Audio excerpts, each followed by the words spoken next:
Okay, welcome back, and we're looking at 13 odd days to the inauguration of Asiwaju Bola Ahmed Tinubu as the President of the Federal Republic. We're looking at canvassing support for the incoming administration, as the Chief of Staff to the President has done, and that is the discussion point this morning.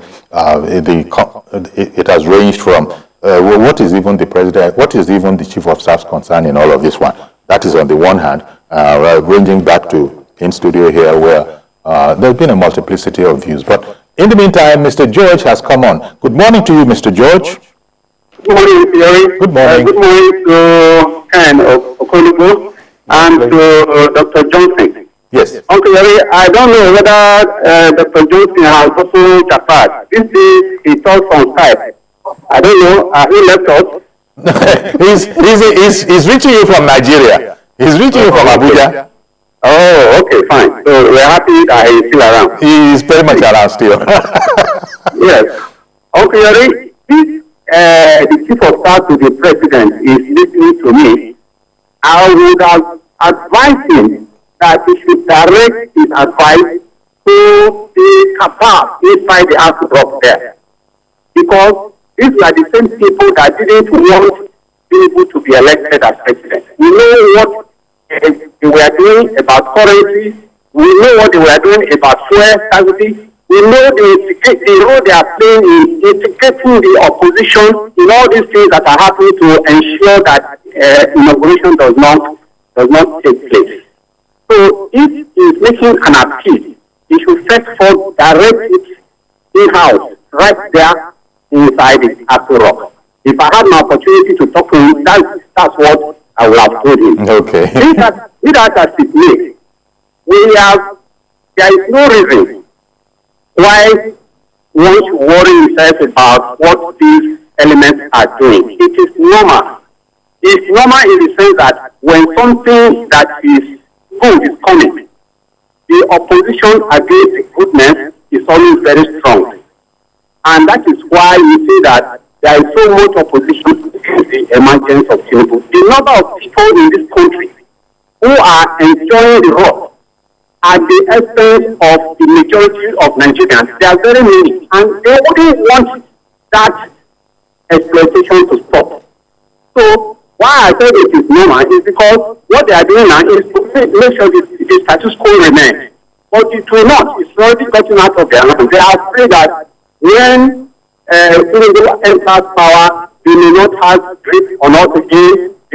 All the things they were enjoying at the essence of the populace may stick them. That's why they are doing all these things. So the reasonable people should just ignore them and forge ahead. Then lastly, sir, I hope Ken is warming up to be part of Asiwaju's government. He needs some brains like him in his government. The government is going to look beyond APC as a party. Indeed. So I'm serving you a notice. Okay.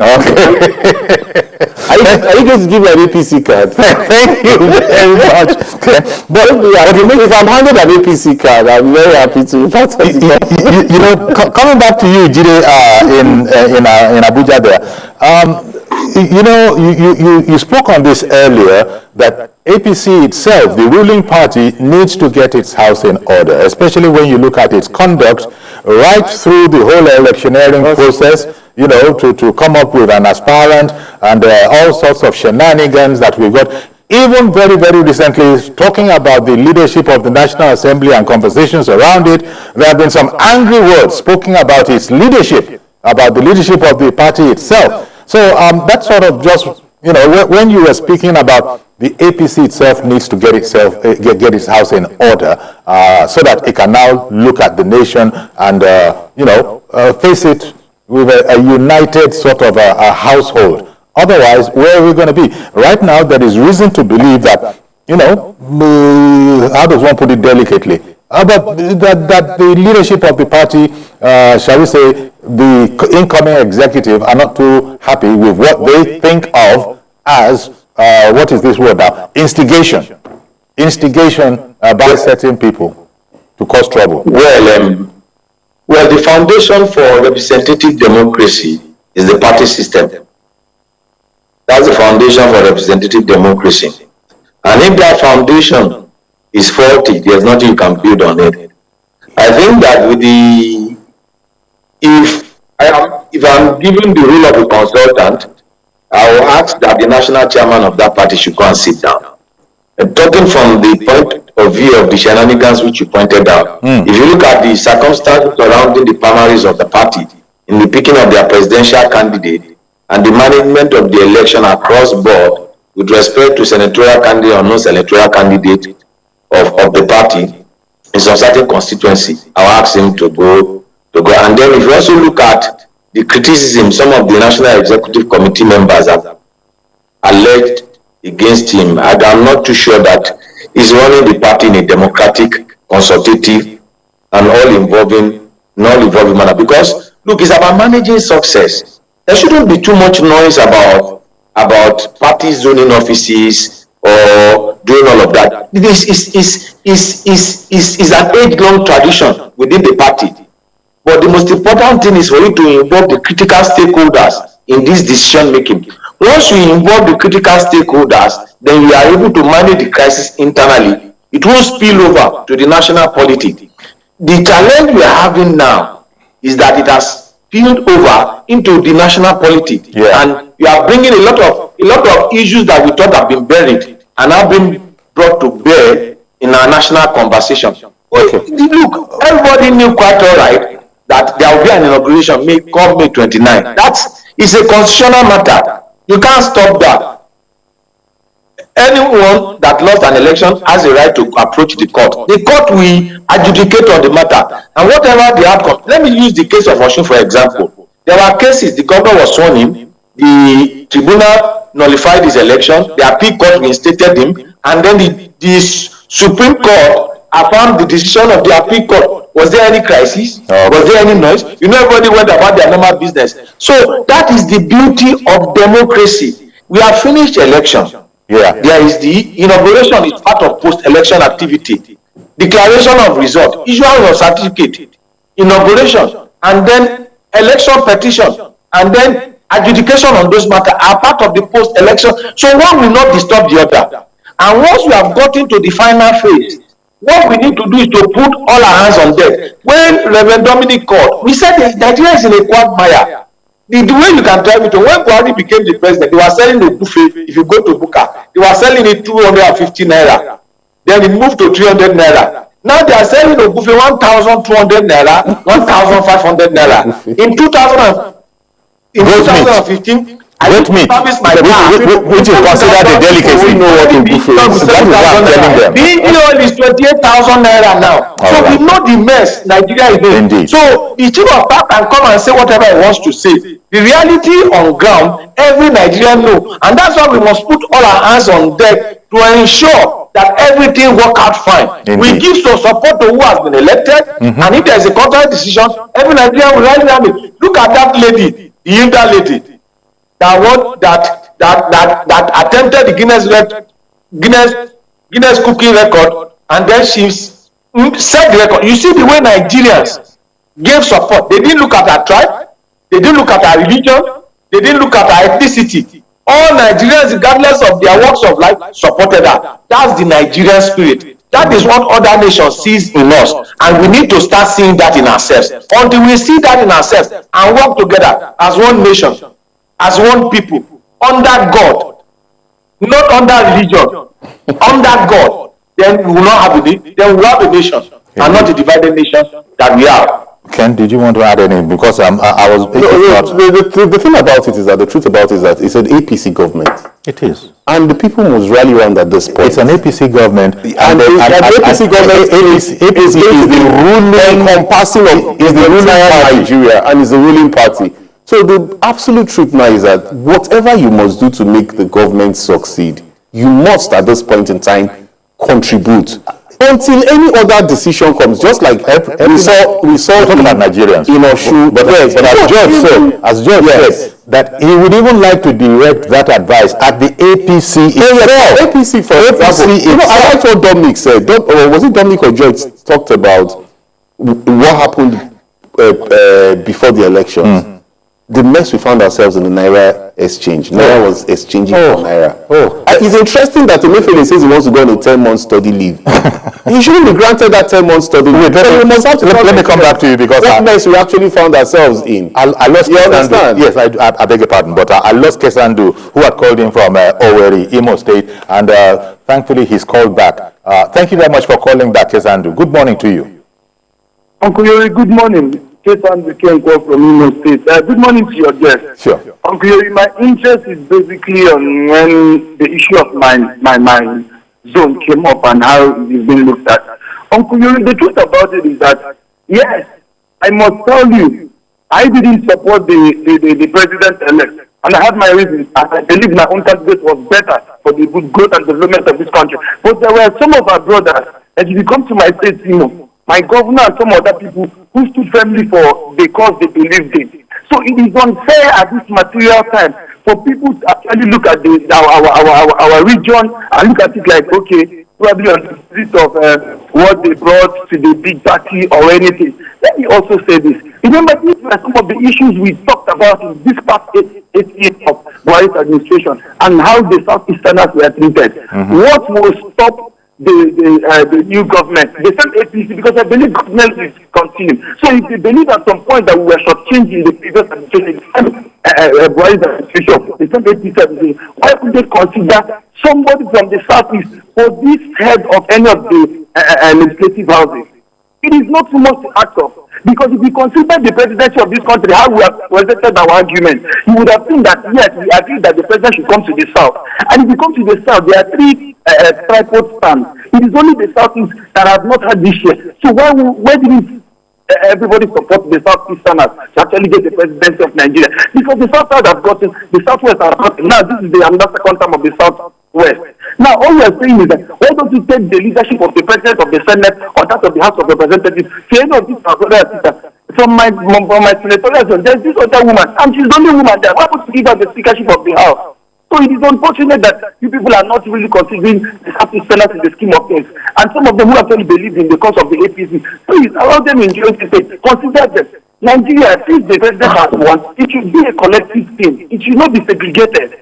All right. That's the true position of things. Thank you. Okay, thank you very much.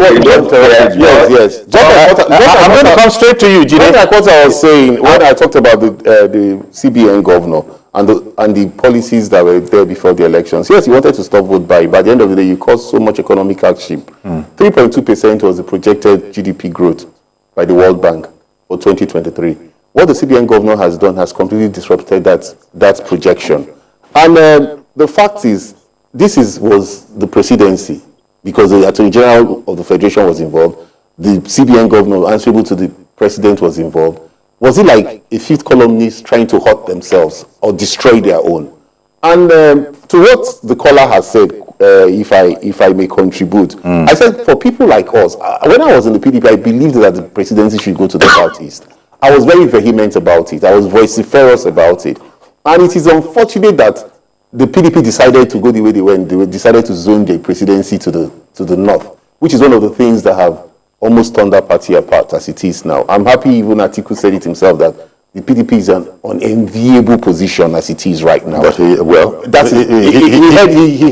came from his own assessment of the party. And so those of us who thought it should have been the Southeast, Peter Obi, it was like a hurricane. Indeed. He was like a hurricane, but eventually he has not been declared the president of the country as it is now. So the ruling party that has been declared the president of the country... He didn't even come second. But I'm trying to clear him. Okay. The ruling party that has been declared the president, that have been given the presidency, have fought a battle and have won the battle. And for all they cared now, as a political analyst, they're looking at what did you people bring on the table? Exactly. And you shouldn't be sentimental about it at this point. He's trying to be sentimental about it. That's what I'm trying to say. What did you bring on the table? You must bring something on the table for us to share the booty. Odious Okalu had said that if they didn't vote this time, they can vote another time. Good morning, Bayo in the UK. Good morning, Mr. Yori. Good morning. What a very good show you guys are doing there. I just want to contribute that, first of all, we Nigerians, we have to think about, it's not about the government all the time. We have to think about what is it that we can do to empower ourselves, because everything is being put down on the government. So, supporting Tinubu and his administration, I think is the best thing. Because that's talking about electors running after the government. Not the ex-generals, the likes of Obasanjo and his cohort. Now, if you look at where Tinubu has been coming from, he's the only guy that stood against Obasanjo and is still standing. You understand? When the money wasn't paid to Lagos State, this guy looked for, all the things that he could do, it's an internal revenue to bring the economy to Lagos. And look at what Lagos is today. Lagos is booming. Everybody wants to go to Lagos. So the way I look at things, we shouldn't be thinking about what can Nigeria do for us? What can we do for Nigeria? We have to start changing mentality of people in Nigeria. Because look, the way things are going. If you look at Dubai, for example, just one man takes Dubai around, and a lot of people are going there. Dubai is a Muslim country. It doesn't matter. I'm a Christian. I don't care whether you're a Muslim or a Christian running the affairs of the government. The major thing is when you do right by the people will follow you. Indeed. So we should stop the issues of whether the person is a Christian or the person is a Muslim. Let's put those people that are capable in doing the work. Then the country will move forward. Look at UK, for example. The guy really in charge of UK, for example, is not British. I mean, he's British, but he's not, a core English white man. So I rest my case. Thank you very much. Thank you very much for calling in from the UK, Bio. We can't say that often enough. And Tinubu himself has said it since the election ended, and the result has been announced. Irrespective of whatever else is going on, I think Tinubu has been as pains to say that he is really going to work his behind off for this country. This is something that he's been working on for over 3 decades. And so it's not as if, he doesn't know what needs to be done. As you know, everybody will agree that Tinubu is one heck of a student of the Nigerian polity. He's been at it for all that time. So there's no doubt that the way Tinubu is going to run things and his team, it's going to be all inclusive. But I almost use the word hate that is coming from the public space. And I look at it and I don't even understand. Nigeria is not really a Christian nation like that. Nigeria is not a Muslim nation like that. But suddenly we don't hear anything else apart from religions. Who was it? It was Jide who said it earlier. That how about the other religions? How about the Aboriginal religions and all the traditionalists, the traditionalists, Ahmadiyya and all the other ones of them, and Ogun and Shango and everything? If those ones were to organize themselves into a bloc, are completely in the minority where we have 2 prominent religions. Okay. But from what you have said, Tinubu will have to walk the talk. That's the truth. The box stops at his table. It's not enough for one to say he has wanted this for 3 decades. Now he has gotten it. Nigerians are looking at him. He's going to take over, and you say people that admire. But he's going to take over. People that admire Tinubu at this time should not even admire him so much. Tinubu is coming in at a very difficult period in this country. It's coming at a time that Nigeria, I would keep saying it, is divided so much among the ethnic and religious line. It's coming at a time that Nigerians view these elections. We have never had a movement like the Labour movement in the history of this country. We've never had a movement where one person changed the political party and got over 6 million votes. We have never had a movement where the youth see this person as the one that they wanted to be the president of this country, even though the election says otherwise. So Tinubu is coming in at a very difficult time where he's going to have to now rule those 6 million people. Of course, he cannot wall of them. We don't expect him to wall. Maybe you've heard it said that. But he must be able to. This is the very climate and impact in them that look, I'm going to be the president of all. And these are the tough decisions I'm going to take. I'm not going to be sentimental. Those who are close to him, you must have heard it say, this is the very climate in which Tinubu thrives. It's not. Well, to be fair, I live in Lagos, even though I also live in Delta. I live in Lagos, and I must be very fair. Tinubu goes for technocrats. He doesn't go for sentiments. He wants people that can deliver. So that is what he has shown. But you see, people say Lagos is not Nigeria. It isn't. So it is until he now sits on that driver's seat, we'll now see if he's going to be able to, reenact that thing that people know him for. It remains to be seen. Yeah, it remains to be seen. It remains to be seen. Just 13 days from now, that very first announcement is going to make, the secretary to government, the chief of staff, those two very key appointments that do not have to go through the Senate clearing, would tell the direction in which Tinubu's government is going to go through. Excellent. Actually, Dr. Jide Johnson that was with us, we thank him in absentia because the wavelength or whatever they call data, it stepped in and we don't have many more. So, Dr. Jide Johnson, thank you very much for joining with us on the program. The other thing, of course, is that, as I was saying, and you also sort of acceded at least part of the way, is that these kind of difficult positions, Tinubu has faced them before. He's going to come back. He's going to face them again. Those who are around him, as I was saying earlier, know that it is in these very difficult, almost impossible times that you now see a thriving of Bola Ahmed Tinubu. I'm going to have to leave it here. Thank you very much, Ken. Pleasure. Ken Okolugbo, political affairs analyst. Let me just limit myself to that one. Thank you very much. That's what I even like most. So that's our program today then.